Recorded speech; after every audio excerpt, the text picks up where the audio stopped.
Bitch, get out of my fucking way! It's Black History Month!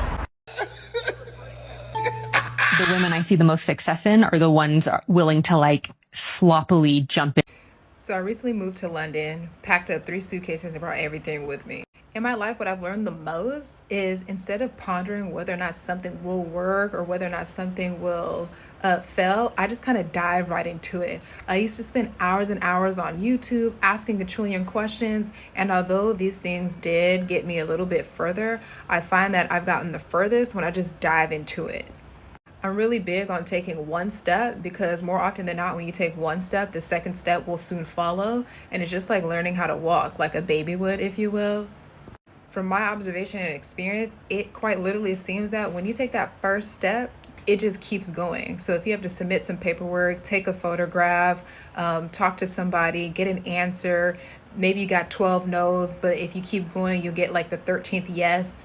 I find that all of these things in your unknowing, eventually you learn to know because you're never going to go into anything 100% knowing. And also one of the main things that I like to calculate into is the possible risk of failure. Failure in the sense of something may not go as planned. Like I landed into London and I planned on having housing the first week here, but it's looking like I'm going to have housing my 3rd week here, which means that I now have to do some planning with this Airbnb and find a new temporary accommodation. However, if I sat at home in Los Angeles and really was just committed to like, I have to have housing right here and now, even though I don't have 100% of the finances, I would have never left.